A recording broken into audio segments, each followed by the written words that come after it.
What's crack-a-lackin'? Welcome in to My Mind is a Weapon Fantasy Football Show. Welcome into episode 47, everyone. I am your host, SleezBall. I hope you got your week 2 matchup wins. Today's episode is going to be my week 3 waiver wire targets to target ahead. I try to get my videos out early, so the Monday Night Football game today, obviously, if an injury happens, you would add that player. The players I would look at here would be possibly Kenneth Gainwell, and Shipley, but I think they'd be in a split backfield either way. Algier, obviously a massive handcuff if anything happens to Bijan. And then wide receiver-wise, I wouldn't even really like any of them if, say, an injury happens to Drake London, maybe Mooney. He'd be the one.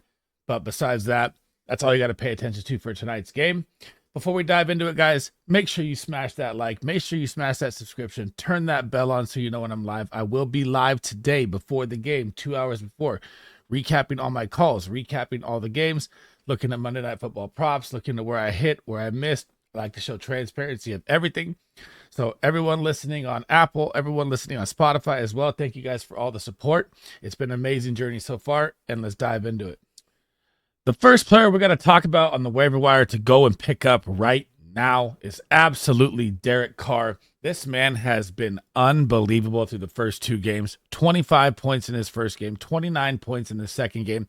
Didn't really play in the fourth quarter or the second half of the first game. So you're looking at missing 3 quarters, and this guy is still quarterback 2. Absolutely unbelievable numbers. He's QB2 at the moment, 443 pass yards, 5 passing TDs, 1 pick, 14 rush yards, and he rushed in a TD versus the Cowboys as well at the 1 yard line. That was good to see that they gave him a little sneak there as well. But what you have to look at here that is just absolutely crazy is that this man has 39 attempts, right? Think about this for a second. 39 attempts and 30 completions. He's only missed 9. His accuracy is through the roof right now. His yards per attempt is number 1 in the NFL at 11.4. Deep ball attempts, he's 4th. He's number 7. And remember, all these numbers are, again, skewed because he hasn't played 3 quarters. So it'd be even better, which is absolutely nuts to me.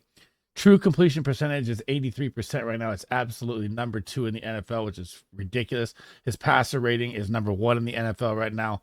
Everything looks lights out in this Kubiak offense. They dropped 40 points straight.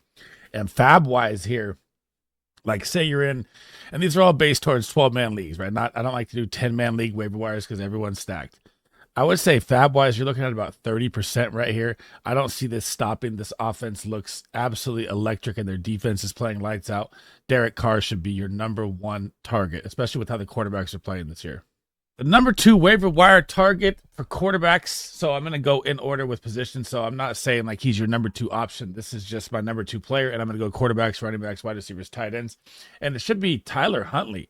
So the Dolphins just picked him up off of the Ravens practice squad, and I had to do a little research myself here to see if he's a serviceable enough, say backup quarterback, right? For your super flex or even possible 1 QB standard right now with how the QBs are playing. So I looked back.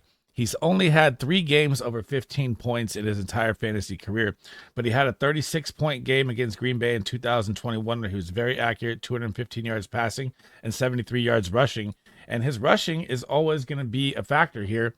And now, if he gets this starting job in the Miami offense, dude, he's never had weapons like Tyreek Hill, Jalen Waddle, Achane, Mostert, Wright. You could even throw out Jonnu Smith, who kind of came alive a little bit. This could be a very interesting QB play here weekly, depending on how it looks, because, Tyler Huntley's never really been a bad backup. And now he's getting an opportunity with one of the most explosive offenses in the NFL and should be something you're looking at on your waiver wire this week.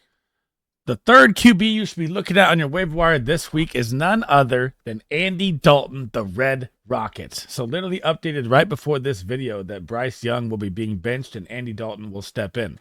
Now, what does this do for the Carolina Panthers wide receivers? I think this actually elevates them a lot to be actually relevant to fantasy football because Bryce Young has just looked lost, guys. It looks like the number 1 pick is an epic fail, and it hasn't looked good.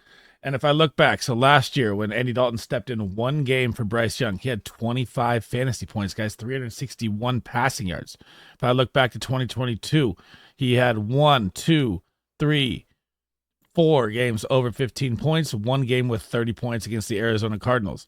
I mean, this guy is a very, very serviceable journeyman. He's been around the NFL. And if you can link him with Dave Canales and how much the Carolina Panthers will be playing from behind, which is probably a lot every game, this man's pass attempts could be up to 30, 35 average a game and could be a startable QB weekly.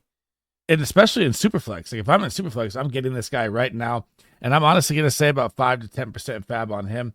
And I skipped over Huntley's. I wouldn't use FAAB on Huntley unless I'm really, really deep in a Superflex, but I would probably use 2 to 5% on Huntley. I forgot to mention that. The fourth player, and probably the one that I'm spending the most FAAB on, is going to be Carson Steel. So updated today that Isaiah Pacheco is heading to the IR, and reports seem to be a 10 to 12 week injury here, guys. So this is going to be a big play. Most people are going to say pick up Perine. I don't really see Perine. I'll get to him next. He's going to be my next player I talk about. But I don't see him getting the volume and getting the goal line work like I see Carson Steel getting. I mean, if you watch the game when Pacheco went down, the absolute running back that came in and took the carries was Carson Steel. And you barely even saw Perine on the field at all. I mean, he saw 7 attempts in his time in there, and he only played 22% of the snaps.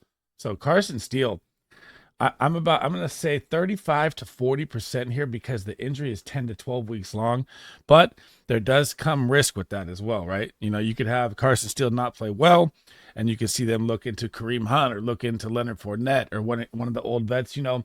But still, for now, I am definitely, this is my number one waiver wire target for a running back, and I am smashing Carson Steel at about a 40 to 45% FAAB here because this offense is too powerful. And just the opportunities alone can make him a low-end RB2. And here we go, heading into number 5. It is going to be Samaje Perine. But again here, guys, this is, you know, I'm just throwing it up here so I don't get, you know, a lot of people to yell at me for it. I'm not super high on picking up Samaje Perine.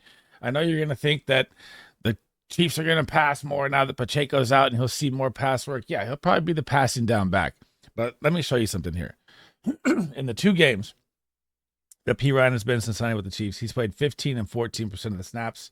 He's seen 0 rushing attempts, and he's only seen 3 targets. So I'm like curious to why so many people are so high on Samaje Perine. Yes, I like him as a pickup. Am I wasting tons of FAAB on him? No, maybe $1, 1% of whatever, you know, whatever your FAAB league is. But I just don't see or ever feel comfortable starting him if I pick him up. That's why I wouldn't waste that much on him. I think it could really hamper your FAAB heading into the rest of the season because injuries are going to happen. Number 6 in the running back is going to be Tai Chandler. And this one is very, very interesting, guys, especially with what transpired in the 49ers game. So if I'm looking at the first 2 games here, right, I'm looking at Aaron Jones, big week 1, right? They blew out the Giants. Everyone blows out the Giants. They're terrible. He had 18 points. Then you head to the Niner game. And Aaron Jones only sees 9 carries. No injury happened, nothing. He did see 6 targets in the passing game. That's expected always for Aaron Jones. Now, looking over to here at the end of the game, we saw Tai Chandler closing that game out. It was not a blowout. Tai Chandler saw more carries than Aaron Jones against the 49ers, which is a major, major win for the Vikings.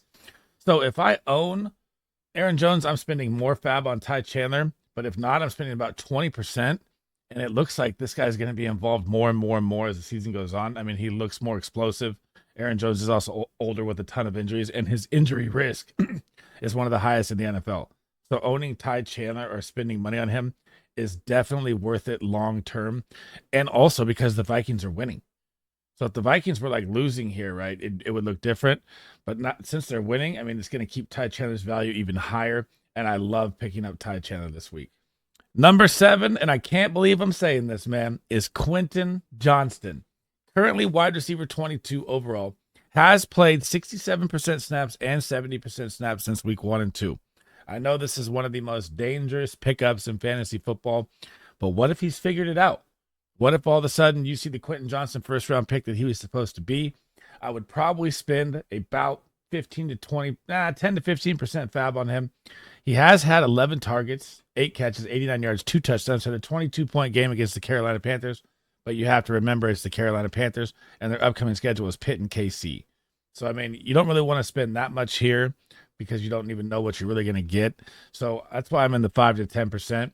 But definitely someone I want to take a shot on here because Palmer doesn't look like he's the Josh Palmer we thought he was going to be. Ladd McConkey's still going to see a ton of targets. But they've also been pounding the run here. So in these upcoming games here, they're not going to be able to pound the run against Pitt. They're not going to be able to pound the run against KC. They're going to have to use the passing game, which interests me here. So if Quinton Johnson can pop off like a J.K. Dobbins style steal right here for the Chargers, this could be one of the biggest pickups that we, are kind of scared to make, I guess would be the best way to put it for Quinton Johnson. Number 8 is going to be a wide receiver that you should absolutely be targeted on your waiver wire with the news of Cooper Kupp. We don't have the official word yet, but he hurt his left high ankle sprain, left the game in a boot. And here's the interesting part for Demarcus Robinson, and I'll talk about it here in a second, but finished wide receiver 50 through the first 2 weeks, 11 targets, 6 receptions, 92 yards. But what's interesting is that game 1, Puka Nacua was out there right for a little bit before he got hurt. Cooper Kupp was out there 100%. Demarcus Robinson was out there 92% of the snaps in both games. The volume is going to be here for the Rams with the injury-depleted team that they have. This guy could be a flex play weekly, and you have to think he's averaged 8 points in the first 2 games. And now he's probably going to be the full main focal point heading into week 3. We don't know if Cooper Kupp's going to be out there again. But again, even if Cooper Kupp is, Demarcus Robinson's going to be out there every single play with him. So don't be looking at a Tutu. Don't be looking at a Tyler Johnson. Don't be looking at a Whittingham. This is the guy you want to target. The volume is king, and he is going to be out there a ton. Number 9, and he should have fallen to your waiver wires after week 1. He had a 3-point week 1. I was 1 week too early with Hunter Henry. He was one of my favorite targets at tight end for value all year. I was 100% saying that he would lead the Patriots in targets. He would be the focal point of either Brissett or Drake May as a security blanket. And in week 2 at home against Seattle, this man tied an NFL record for 44.5% target share for a team game. And he had 12 targets as a tight end, 18.9 points in the game, 8 receptions, 109 yards, looked good up the sideline, making a little juke move. He is currently tight end 5 with 127 yards, 15 targets, 10 receptions. Now, the snap share at the top is wrong. He's played 83 and 84%. I messed that up. So he's out there all the time. This is a guy that never comes off the field. Now, with the upcoming schedule here, how much volume he is going to see, guys, is going to be through the roof. It's absolutely astronomical, which is why I'm like a sell high on Ramondre Stevenson right now. But I'll get to that in other videos. They have the New York Jets coming up, which are weak versus tight end. They have the San Francisco 49ers. They're great versus tight end, but could be a volume game where they pass a lot. The Miami Dolphins would have been Tua could be back. We don't know yet. I don't think he's going to come back that soon, but I think he'll be back this season, honestly, with the way it looks. Then they get the Houston Texans, the Jacksonville Jaguars, and the Jets. This upcoming schedule is absolutely brutal, but it could be a massive, massive, massive volume share for Hunter Henry, and he is a smash pickup for me. I would spend about 15 to 20% FAAB on the tight end. Number 10 was one of my calls on stream. If you caught it before the kickoff on Sunday, I said that Mike Gesicki is going to eat in this game, and man, did that come to fruition. So he played 47% of the snaps. He's played 41.5 on the season, so it's going up and up. He's getting more opportunity, right? Getting new with the system. He's traded here. Now, week 1, 4 targets. Week 2, 9 targets, 7 receptions, 91 yards. 16.10 fantasy points for Mike Gesicki. And we don't know the T. Higgins news. We don't know if he's actually hurt or if he's pissed off with a hold out because of the contract. But the volume and the snap percentage going up for Mike Gesicki is something that you have to be looking at, especially with the tight end position, guys. I mean, the tight end position has been absolutely terrible this year, and it's got to get better at some point. But you're starting to think now, if you even own like Travis Kelce, like, man, is he going to get a catch? It's just been ugly all across the board for the tight end position. And volume is king. And if I'm getting 9 targets from a tight end, I am picking him up probably at about, I'd say a 1 to 7% FAAB, though, because it's still kind of risky. But if the trend continues, Mike Gesicki could be in for a ton of work. That is it for episode 47. Everybody, my waiver wire week 3 top 10 pickups. And there's a reason that Braylon Allen and Antonio Gibson aren't on there for me because, did Braylon Allen look great? Yes. But Breece Hall got hurt for a little bit, went to the sideline, came back in the game, was still playing through his injury, still dropped 20 points. I expect him to be healthy next week, back at an 80% snap share. And I wouldn't feel comfortable unless I had him as a handcuff to pick him up with Braylon Allen or with Breece Hall. Antonio Gibson's side, I did not see at all. But like I said, with the Patriots' upcoming schedule, even if I pick up Antonio Gibson and waste money or a waiver spot on him, I'm never going to feel comfortable starting him. And those are why those two guys are not on my waiver wire list this week.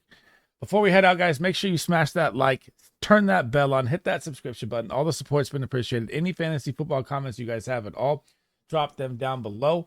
Today, I will be live literally at 2:30 p.m. Pacific time here. I'll be going over all the hits and misses I had, all my fantasy football content. We'll talk about each game, and we're going to look at some props for tonight's Monday Night Football game here with the Eagles at the Falcons. Falcons at the Eagles. And yeah, thank you guys for rocking with me, and I will catch you in the next episode, man. SleezBall out.